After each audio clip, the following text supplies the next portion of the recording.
tómala. Juez electoral acaba de tronar a Lorenzo Córdoba. Y es que el expresidente del INE se ha convertido en principal porrista de Xóchitl Gálvez, ¿no? Y bueno, él buscando formas de que el PAN gane algo, ha empezado a decir Lorenzo Córdoba que hay un escenario de que se pueda anular la elección. Así es, como ya no van a ganar evidentemente la elección, ya tiraron la toalla. Xóchitl Gálvez se le ha sido regalado todo el dinero, ya definitivamente hasta Vox, allá los ultraderechistas españoles, ya aceptan que Claudia Sheinbaum va a ganar. Ahora lo que buscan desde ahora es construir un discurso o decir que se va a anular la elección. ¿Cuál es la razón? Porque López Obrador se está entrometiendo mucho, ¿no? Sí, a pesar de que el Obrador ha sido silenciado por el INE, no dice absolutamente nada, no puede decir ni siquiera Xóchitl, dicen que se entromete mucho. Y ya lo dice Lorenzo y otra vez.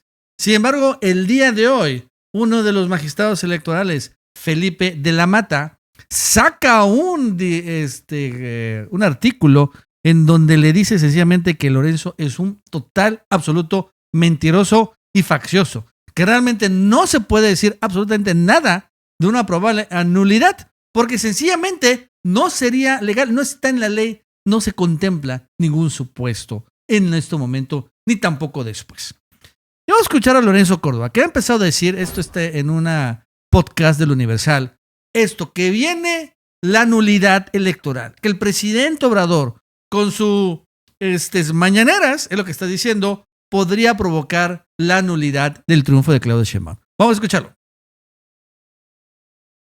Pero creo que habría que pedirle al presidente, yo sé que él dice que su autoridad política está por encima de cualquier ley, pero él puede poner en riesgo el triunfo eventual de su partido. Candidata.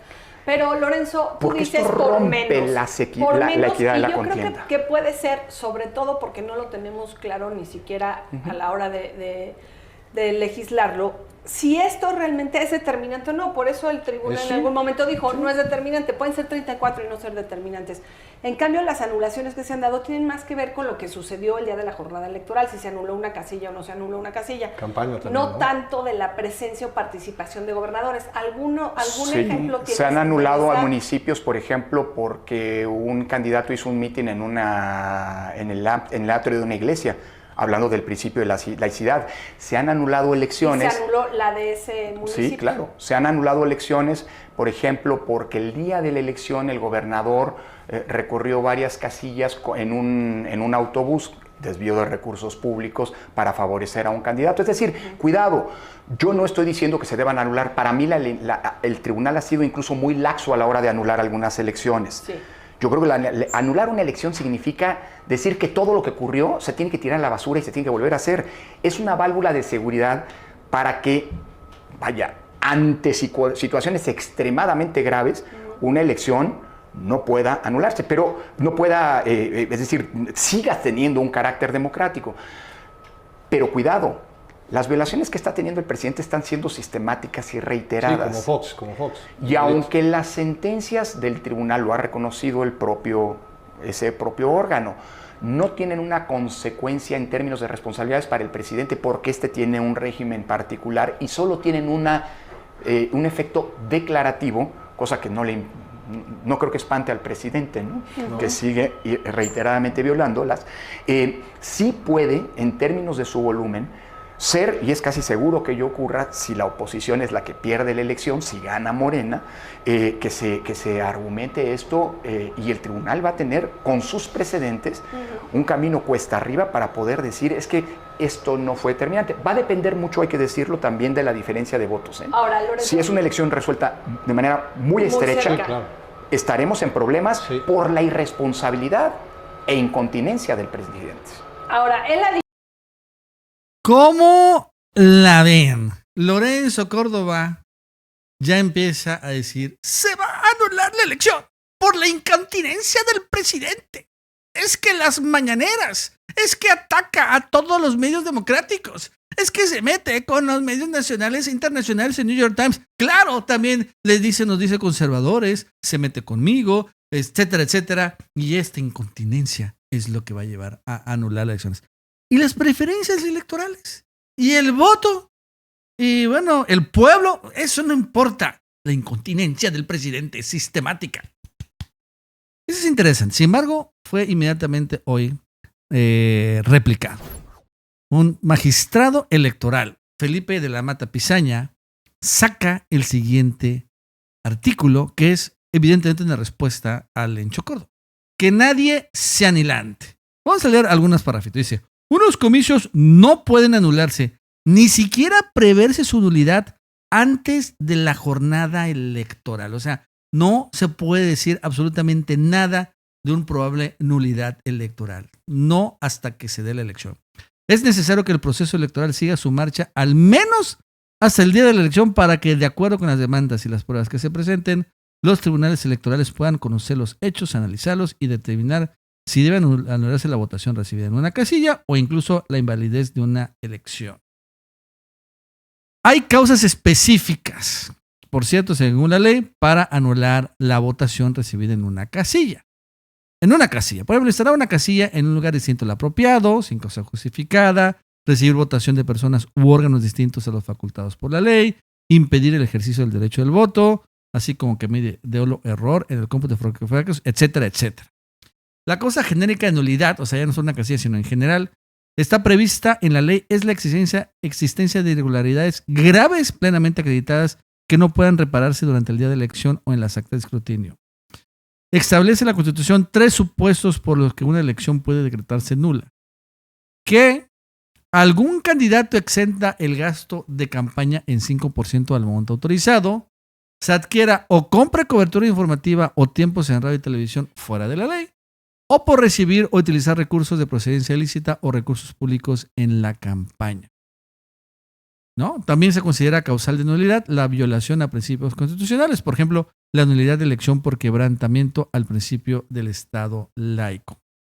Como dijo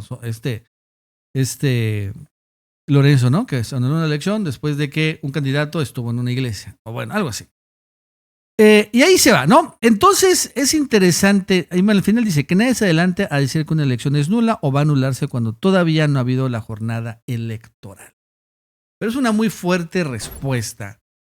Y la clave y lo fundamental es una palabra que es la determinancia. Porque miren, pueden haber irregularidades, porque siempre hay irregularidades en una elección. Más una elección nacional, donde van a participar más de 100 millones de mexicanos en todo el país, 32 entidades de la República, en fin. Pero la pregunta es si esa irregularidad es determinante o no. Si no hubiera habido esa irregularidad, cambiaría el resultado. Eso es lo importante. Entonces, de entrada, lo fundamental, y está incluso en la ley, la determinancia se da si está cerca la votación o está lejos. Si es menos del 5%, entonces ya las irregularidades podrían, y pongo acepto en, irían ser determinantes. Pero si es mayor la diferencia del 5%, entonces ya no son tan determinantes las irregularidades, ¿no? Ya no lo son. Y eso es importante, clave y fundamental. Hasta lo dijo Lorenzo Córdoba. Al final, ¿escucharon? Es que si está muy cerca, entonces sí. Y si no, no hay PEX. Esto es importante. Porque al final se cae el discurso del hecho y la nulidad de la elección por la sencilla razón de que Claudia probablemente gane, pues cuando menos de 15 o 20 puntos de ventaja. Ahí sí no importa. Que digan, es que Obrador hizo mañanera. Güey, te ganaron por 20 puntos de ventaja. La mañanera no influyó. O sea, lo que influyó, bueno, en la elección, pues, ¿no? O sea, no fue una cuestión de que diga Obrador, voten por Claudia Sheinbaum, voten. No. Es sencillamente que hay un muy buen gobierno, Obrador es un gran presidente, los mexicanos quieren que continúe la 4T y enfrente tienen la peor candidata que puede escoger el PAN. Además, sin embargo, la que sí va a violar, sin lugar a dudas, la ley y se puede meter un gravísimo problema es la propia Xochitl Gálvez. Porque, acuérdense, la otra forma de nulidad, y no solo si es una nulidad, pero también puede llevar al cancelación del registro. Rebasar el tope de campaña. Eso también es clave. El rebase del tope de campaña. El tope de campaña ahorita para la candidatura presidencial es más o menos 600 millones de pesos. La campaña de Claudia Sheinbaum ha sido increíblemente austera.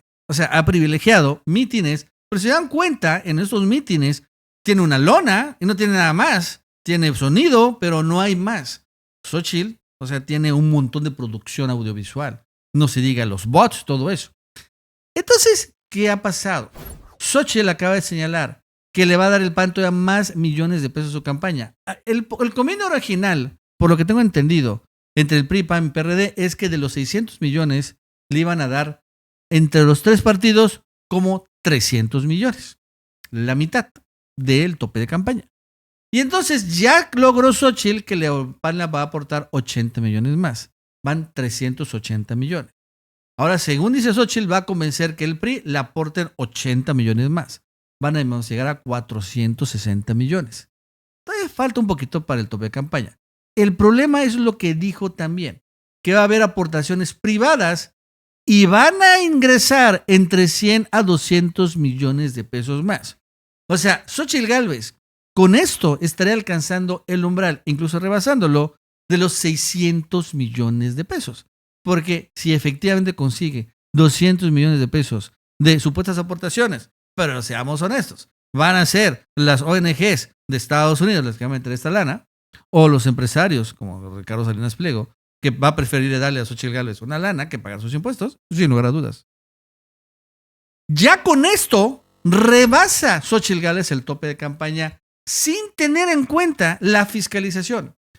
Porque bueno, Xóchitl puede decir, bueno, en este evento donde yo tuve producción me salió $1, pero va a decir el INE. No, güey, te salió 10,000 pesos y esto se te va a contabilizar a tu tope. Ese es el problema de la campaña de Xóchitl. Aunque son las campañas totalmente vacías, el problema es que tiene una gran producción. ¿Se han fijado? Tiene pantallas LEDs. Xóchitl Gálvez en todos sus eventos. Tiene movimiento. Eso cuesta una lanísima. Y eso se va a contabilizar.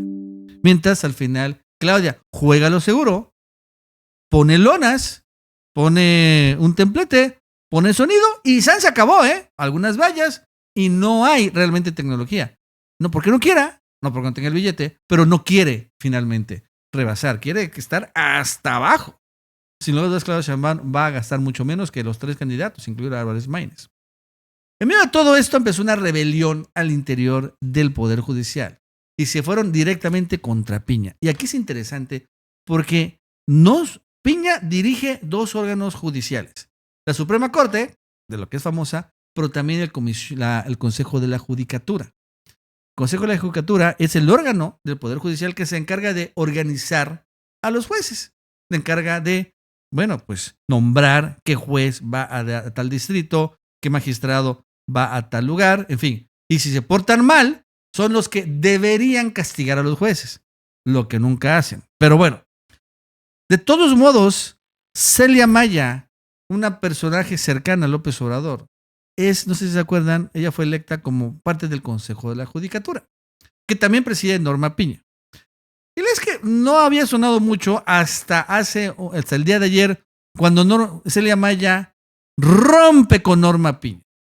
Y dicen, es un atropello, en una entrevista a los periodistas. Celia Maya detalló que Norma Piña busca restar competencia a algo que llaman la Comisión de Adscripción para los cambios de magistrados y jueces. Quiere concentrar Norma Piña el poder de la judicatura, quitarle a Celia Maya, poder para que ella, Norma Piña, elija en dónde poner a los jueces y magistrados. Porque para elegir dónde se poner a los jueces y a los magistrados hay lo que dice Celia Maya, ¿no? Algo que se llama comisión de adscripción. Una comisión, o sea, son varios consejos de la judicatura, consejeros, y pues son 3 o 4. Dice Norma Piña, no, eso no funciona. Y empieza a decir que es una mentira. ¿Qué creen? Hay una nueva ley. Y en esta nueva ley a mí me dan todo el poder. Así que ustedes se van por el tubo. Y dice Celia Maya, ¿cuál nueva ley? ¿No se ha aprobado? ¿Cómo no? Ya hay una nueva ley. Sin embargo, seamos honestos, haga lo que haga Lorenzo Córdoba, intente, junto con Xóchitl, anular todo, pues está imposible hacer. Repito, finalmente por el tema del 5%. En ese sentido, hace el día de ayer, Mario Delgado, resumiendo y reflexionando sobre la encuesta del Reforma que se publicó hace 2 días y que generó un tsunami en la oposición, señala que, bueno, si ya la diario oficial del conservadurismo le da 20 puntos de ventaja a Claudia Sheinbaum, es que ya no hay mucho que hacer. Seguimos monitoreando muy de cerca las encuestas. Estas semanas son las que tenemos registrados, todas de manera muy consistente, 20, 30 puntos de ventaja.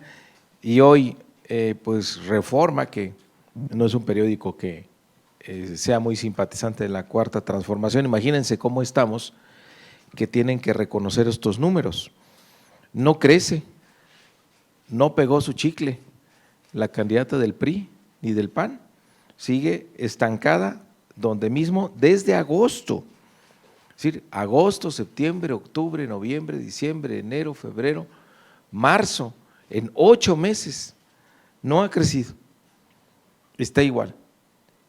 Y nuestra candidata, que parecía muy difícil que subiera de un 53%, está ya en 58%, 5 puntos de crecimiento, lo cual demuestra la solidez de su campaña y de cómo la gente está decidiéndose cada vez más por su candidatura, porque ella sea la primera presidenta de nuestro país. Si esto reconoce Reforma, imagínense cómo estamos. Nos da confianza, pero también es un incentivo a no aflojar el paso. Y bueno, pues ya vieron la agenda que tiene la candidata. Toda la semana estará en el norte del país, en estados que son difíciles para nosotros, como Coahuila, Durango, Nuevo León. Ahí va a estar presente para seguir incrementando su ventaja. Y es que esa es la estrategia también, ¿no? Finalmente irse a los estados donde no hay tanto voto duro para buscar, pues, esos puntitos extras adicionales. Pero, claro, sin descuidar, obviamente, a la base morenista obradorista, que aún así yo creo que se encuentra bastante cuidada, bastante atendida. Claudia Sheinbaum es una candidata cercana a la gente, cercana al pueblo. Y bueno, Mario Delgado también es una persona que al final ha sacado proceso interno, no solo presidencial, sino federales, estatales, con un total y resonante éxito. Bueno, amigos, eso es todo. Hasta luego.